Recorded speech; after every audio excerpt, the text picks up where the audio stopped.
प्रहलाद और हिरण्यकश्यप की कथा।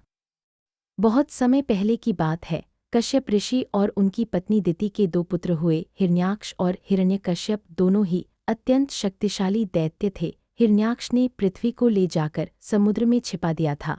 तब भगवान विष्णु ने वराह अवतार लेकर उसका वध किया और पृथ्वी को बचाया।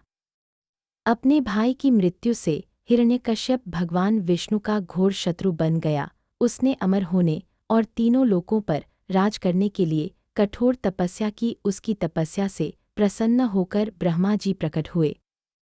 हिरण्यकश्यप ने ब्रह्मा जी से वरदान मांगा, हे प्रभु, मुझे ऐसा वरदान दीजिए कि मेरी मृत्यु न किसी मनुष्य से हो, न किसी पशु से, न दिन में हो, न रात में, न घर के अंदर हो, न घर के बाहर, न भूमि पर हो, न आकाश में, न किसी अस्त्र से हो और न किसी शस्त्र से। ब्रह्मा जी ने तथास्तु कहकर उसे यह वरदान दे दिया। हिरण्यकश्यप का अत्याचार। वरदान पाकर हिरण्यकश्यप अहंकारी और अत्याचारी हो गया। उसने स्वयं को भगवान घोषित कर दिया और तीनों लोकों में आतंक मचा दिया। उसने आदेश दिया कि कोई भी देवता की पूजा नहीं करेगा, सब केवल उसी की पूजा करेंगे। जो उसकी आज्ञा नहीं मानता उसे मृत्युदंड दिया जाता। भक्त प्रहलाद का जन्म। इसी हिरण्यकश्यप के घर एक पुत्र का जन्म हुआ जिसका नाम प्रहलाद रखा गया। आश्चर्य की बात यह थी कि दैत्यों के राजा का पुत्र होने के बावजूद प्रहलाद बचपन से ही भगवान विष्णु का परम भक्त था। वह हर समय ओम नमो भगवते वासुदेवाय और नारायण नारायण का जाप करता रहता था। जब हिरण्यकश्यप को पता चला कि उसका अपना पुत्र ही उसके शत्रु विष्णु का भक्त है तो वह क्रोध से आग बबूला हो गया। उसने प्रहलाद को बहुत समझाया कि विष्णु उसका शत्रु है और पूजा केवल हिरण्यकश्यप की ही होनी चाहिए, लेकिन प्रहलाद की भक्ति अडिग थी। उसने अपने पिता से कहा, पिताजी, भगवान विष्णु ही इस सृष्टि के पालनहार हैं, वे सर्वव्यापी हैं। प्रहलाद को मारने के प्रयास। अपने पुत्र की भक्ति से हारकर हिरण्यकश्यप ने उसे मारने का निश्चय किया। विष का प्याला। उसने प्रहलाद को विष का प्याला पीने को दिया, लेकिन प्रहलाद ने भगवान विष्णु का नाम लेकर विष पी लिया और वह अमृत बन गया।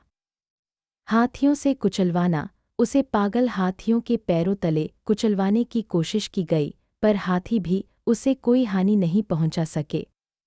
पहाड़ से फेंकना। उसे एक ऊंचे पहाड़ से नीचे फेंक दिया गया, लेकिन भगवान विष्णु ने उसे अपनी गोद में झेल लिया।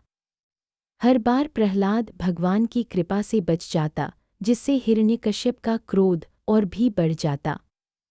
होलिका दहन। अंत में हिरण्यकश्यप ने अपनी बहन होलिका से मदद मांगी। होलिका को यह वरदान प्राप्त था कि अग्नि उसे जला नहीं सकती। योजना बनाई गई कि होलिका प्रहलाद को अपनी गोद में लेकर जलती हुई चिता पर बैठेगी। आग में प्रहलाद जल जाएगा और होलिका बच जाएगी। होलिका प्रहलाद को लेकर चिता पर बैठ गई। प्रहलाद शांति से भगवान विष्णु का नाम जपते रहे। भगवान की ऐसी माया हुई कि वरदान का प्रभाव उल्टा हो गया। होलिका आग में जलकर भस्म हो गई और भक्त प्रहलाद सुरक्षित बाहर निकल आए। इसी घटना की याद में आज भी होलिका दहन का त्योहार मनाया जाता है। भगवान नृसिंह का अवतार। अपनी हर योजना को विफल होते देख हिरण्यकश्यप का धैर्य जवाब दे गया। उसने क्रोध में अपनी गदा उठाई और प्रहलाद से पूछा, कहाँ है तेरा विष्णु? क्या वह इस खंभे में भी है? प्रहलाद ने शांत भाव से उत्तर दिया, हाँ पिताजी, मेरे प्रभु तो कण-कण में है, वे इस खंभे में भी हैं। यह सुनकर हिरण्यकश्यप ने जोर से उस खंभे पर अपनी गदा से प्रहार किया। तभी खंभे को चीरते हुए एक भयंकर और अद्भुत रूप प्रकट हुआ। उनका शरीर मनुष्य का था, लेकिन सिर सिंह का था। वे न तो पूरी तरह से मनुष्य थे, न ही पशु। यह भगवान विष्णु का नृसिंह अवतार था। भगवान नृसिंह ने हिरण्यकश्यप को पकड़ लिया और उसे महल की देहरी चौखट पर ले गए। उस समय संध्याकाल था, जो न दिन था और न रात। स्थान वह महल की देहरी थी, जो न घर के अंदर थी और न बाहर। स्थिति भगवान ने उसे अपनी जांघों पर लिटा लिया, जो न भूमि थी और न आकाश। हत्या का तरीका। उन्होंने अपने तेज नाखूनों से उसका पेट चीरकर उसका वध कर दिया, जो न अस्त्र थे और न शस्त्र। इस प्रकार ब्रह्मा जी के वरदान की हर शर्त का मान रखते हुए भगवान नृसिंह ने अत्याचारी हिरण्यकश्यप का अंत कर दिया और अपने परम भक्त प्रहलाद की रक्षा की।